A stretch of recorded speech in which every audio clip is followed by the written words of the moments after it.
దర్శకుడు రామ్ గోపాల్ వర్మ మాజీ సీఎం జగన్మోహన్ రెడ్డి తాడేపల్లి నివాసంలో ఉన్నాడని వెంటనే పోలీసులు పట్టుకోవాలన్నారు.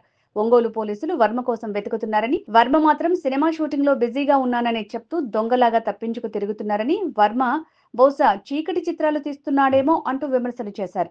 గతంలో వైసీపీ వారే నిర్మాతలుగా లక్ష్మీ, ఎన్టీఆర్ తదితర కూటమి నేతలపై చిత్రాల్ని తీసిన ఆర్జీవీ ఫేమస్ అవ్వాలనుకున్నాడు. కానీ నేడు కటకటాల పాలవుతున్నాడని వ్యంగ్యంగా అన్నారు. ఎవరికీ భయపడనన్న ఆర్జీవీ ఇప్పుడు అరెస్టు చేస్తారని దాక్కున్నారని, దమ్ముంటే పోలీసులకు లొంగిపోవాలని ఆర్జీవీకి సవాల్ విసిరారు. ఈరోజు ప్రెస్ మీట్లోకి రామ్ గోపాల్ వర్మ ఆర్జీవీ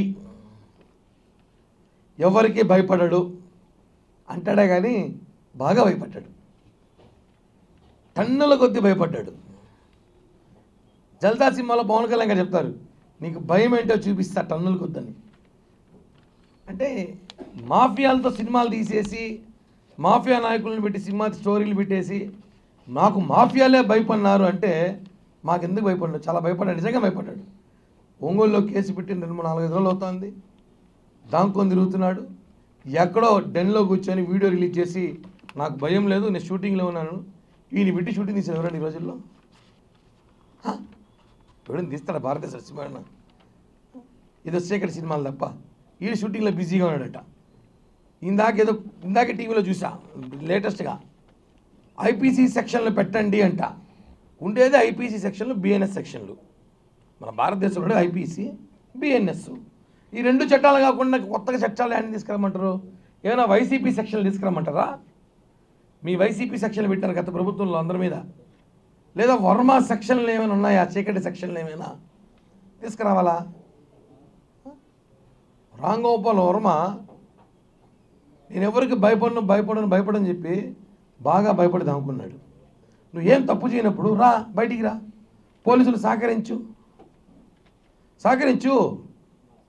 నాకు భయం లేదు, నేను ఎవరికి భయపడను అన్నవాడివి ఈరోజు ఎక్కడున్నావు? నీ మీద కేసు నమోదైంది, విచారించాలి కదా, నువ్వు కనీసం పోలీసులు సహకరించాలి కదా. ఇదైనా చట్టాన్ని నువ్వు గౌరవించేది? మిస్టర్ ఆర్జీవీ వర్మ, చట్టాన్ని గౌరవిస్తాను నేను చెప్తున్నాను కదా పోలీసులకి. మొత్తం ఒంగోలు పోలీసు అందరూ కూడా తాడేపల్లి ప్యాలెస్కి వెళ్ళండి, వర్మ అక్కడున్నాడు. జగన్మోహన్ రెడ్డి నివాసంలో తాడేపల్లిలో రామ్ గోపాల్ వర్మ డెన్ను పెట్టుకొని కూర్చోన్నాడు. ఇది వాస్తవం. వెళ్ళి ఒక 100 మంది పోలీసులు వెళ్ళి ఆ ప్యాలెస్ని వెతుకుతే వర్మ దొరుకుతాడు. ఇది వదిలేసి ఆయన చట్టాల గురించి చెప్తున్నాడు, కొత్త చట్టాల గురించి. వర్మకి కర్మ స్టార్ట్ అయింది. మా నాయకుల మీద సినిమాలు తీసేది, ఎవరో మీద సినిమా తీసి ఎవరో వచ్చి కేసులు పెట్టారంట.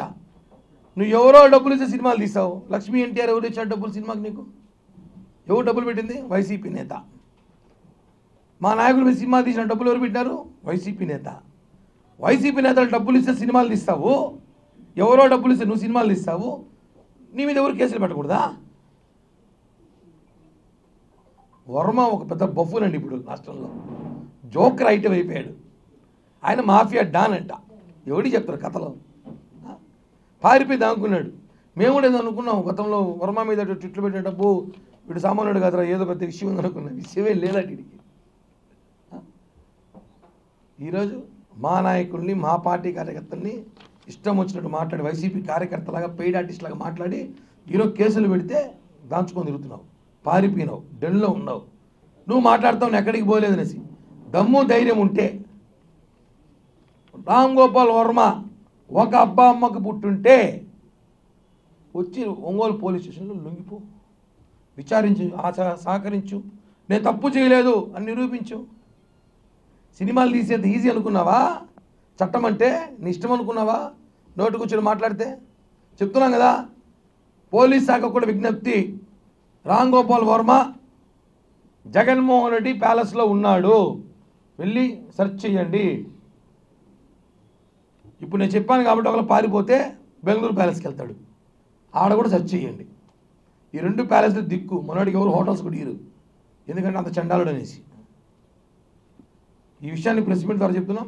రామ్ గోపాల్ వర్మని ఛాలెంజ్ చేస్తున్నాం. వచ్చి లొంగిపో, విచారణ సహకరించు.